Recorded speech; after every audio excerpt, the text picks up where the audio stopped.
सदर और हाज़रीन, बात शुरू करने से पहले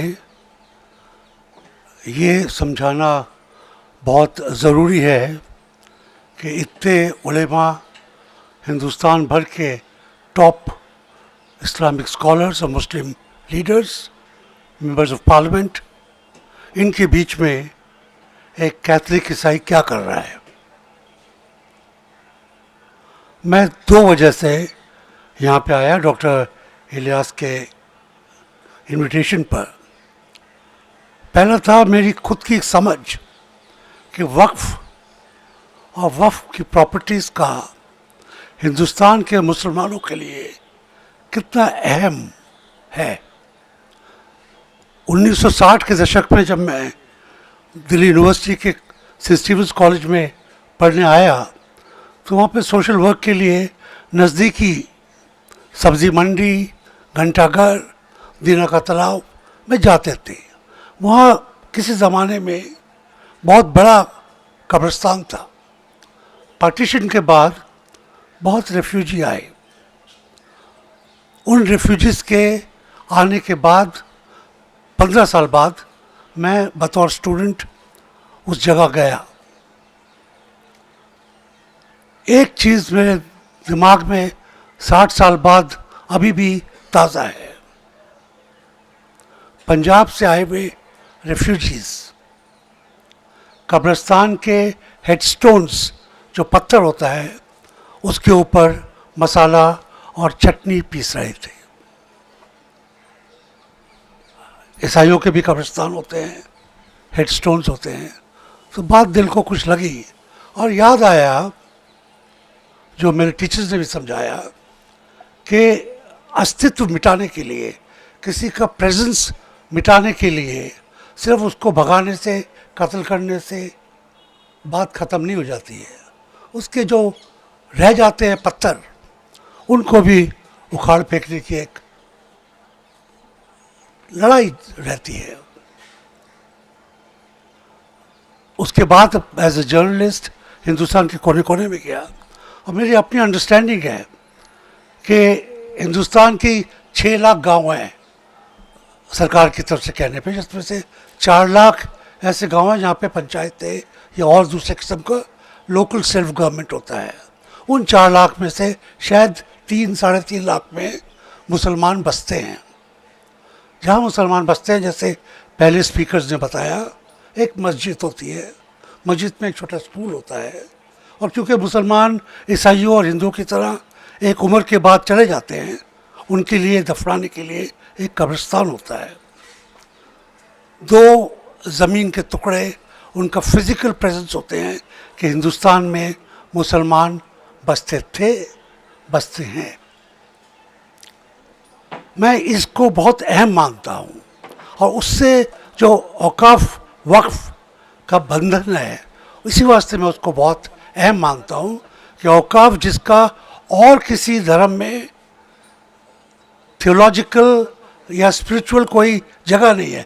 ईसाई चंदा देते हैं, बड़े बड़े अमीर ईसाई हैं, गिरजाघर बनाते हैं, राजा महाराजा बड़ा गिरजाघर बनाते हैं, मगर बाइबल में औकाफ की तरह देना नहीं कहीं पे लिखा हुआ है। औकाफ इस्लाम का एक अहम हिस्सा है और इसको भी हमको मानना पड़ेगा।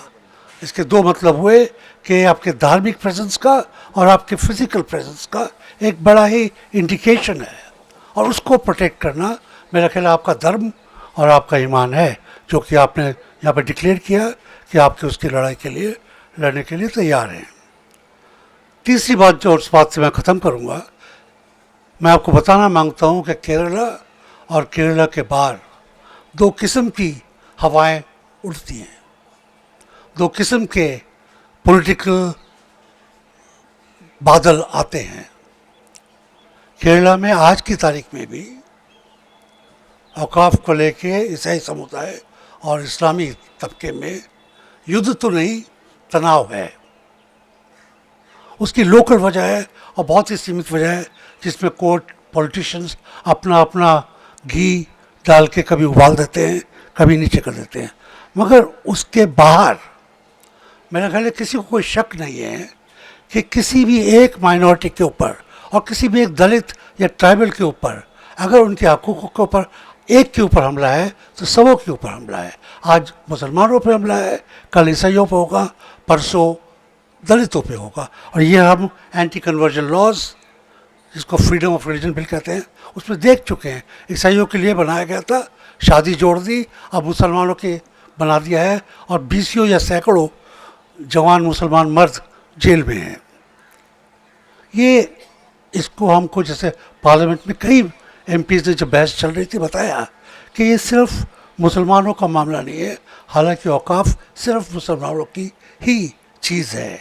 इसमें अल्पसंख्यकों का, माइनॉरिटीज़ के हकूक़ की बात है जिन पे आज बहुत बड़ा हमला हो रहा है और पिछले 12 साल में बड़ी जोर से हमला हो रहा है।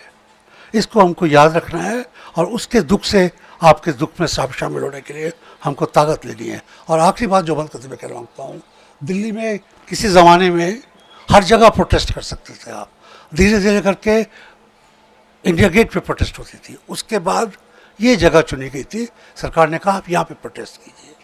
वहाँ किनारे से लेके उस किनारे तक जगह थी, आज उसका 1/4 हिस्से में आप प्रोटेस्ट कर सकते हैं परमिशन लेके 4-4 घंटे के लिए।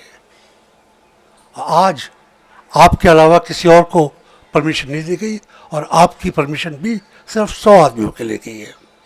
ये बड़ी शर्मनाक बात है और इसकी बड़े सख्त शब्दों में निंदा करनी चाहिए, जो मैं करता हूँ, क्योंकि ये आज़ादी के ऊपर एक बहुत बड़ा शिकंजा लगाया हुआ है। कल परसों तरसों कह देंगे कहीं आप प्रोटेस्ट हिंदुस्तान में कर ही नहीं सकते, कोशिश यही है, मगर प्रोटेस्ट करना हमारा हक है, हमारा धर्म भी है। आपने मेरे को बुलाया, एक तरीके से भाईचारा आपने निभाया, आपकी इस जंग में मैं आपके साथ हूँ, ये आपको यकीन दिलाता हूँ। शुक्रिया।